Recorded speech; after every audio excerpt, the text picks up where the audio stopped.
पवन सिंह को हराने के लिए, जी हां, पवन सिंह को काराकाट से हराने के लिए बीजेपी ने ऐसी चाल चल दिया है कि भैया पवन सिंह को सोचना पड़ेगा। जी हां, बीजेपी के लिए पावर स्टार पवन सिंह ने इतने सालों तक मेहनत किया और उसका फल यह मिला कि भैया दोबारा उन्हें दूसरी जगह टिकट नहीं दिया गया।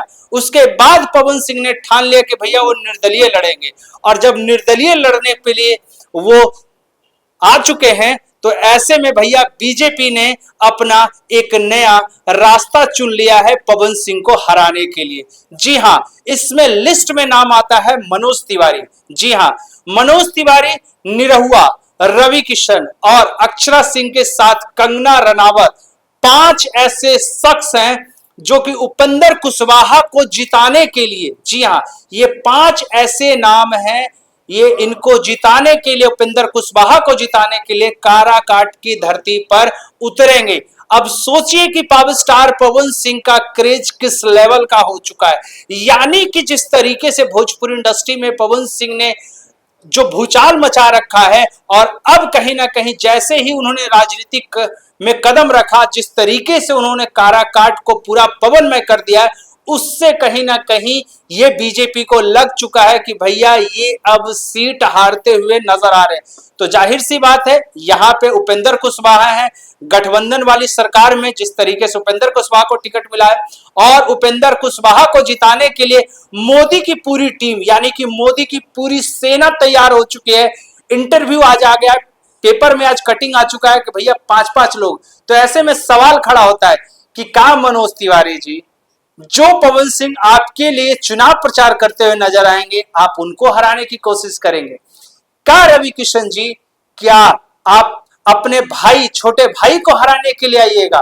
क्या निरहुआ भैया, आपके लिए तो चुनाव प्रचार के लिए पवन सिंह ने तो रैली किया था, और जिस तरीके से वो आजमगढ़ की धरती पर वो वोट मांगते हुए नजर आए थे, क्या निरहुआ भैया आप पवन सिंह को हराइएगा? और ऐसे में अक्षरा सिंह, जी हाँ, अक्षरा सिंह, आपके लिए तो पवन सिंह ने ना जाने क्या क्या काम किया है, वो सारी मीडिया को पता है, सारे दर्शक को पता है, सारी जनता को पता है, और इमीडिएट आपके दिल को भी पता है कि पवन सिंह ने आपके लिए क्या किया है।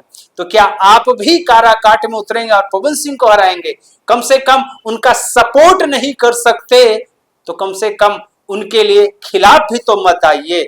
और कंगना रनावत क्या क्या कहना, वो तो भाई उड़न खटोला से आएंगे और उड़न खटोला से चले जाएंगे, उनसे कुछ फर्क नहीं पड़ने वाला है। काराकाट की जनता बस एक चमचमाता हुआ चेहरा देखेंगे और देख के उनको विदा कर देंगे। तो काराकाट में कंगना रनावत से कुछ नहीं हिलने वाला, यहां तक कि 2-4 लौंडे लफाड़े थोड़ा सा मूड बना लेंगे, उससे कुछ नहीं होने वाला है। लेकिन इन 4 लोगों को शर्म आनी चाहिए। इन 4 लोगों को अगर आप सपोर्ट नहीं कर सकते पवन सिंह को, तो प्लीज आपसे रिक्वेस्ट, अगर वीडियो आपकी टीम के पास पहुंचती है तो भाई पवन सिंह को हराने तो मत आओ, बदनाम तो करने मत आओ। जिस तरीके से मनोज तिवारी बाइट पे बाइट देते चले जा रहे हैं कि भैया पवन सिंह कभी भी पलटी मार सकते हैं, तो भाई सिंपल सी बात है, पवन सिंह ने जो ठान लिया है वो करके बंदा रहता है। अब देखना है कि काराकाट की जनता इसका रिप्लाई कैसे करता है। लेकिन फिलहाल ये चारों लोग पवन सिंह को हराने के लिए, यानी कि मोदी की पूरी सेना पवन सिंह को हराने के लिए तैयार है। क्या सोचते हैं आप? क्या वाकई में पवन सिंह को काराकाट से निर्दलीय जीत मिलेगी या फिर नहीं मिलेगी? जो भी सोचते हैं नीचे कमेंट बॉक्स में जरूर बताइएगा। मिलता है अगले वीडियो में, तब तक के लिए धन्यवाद।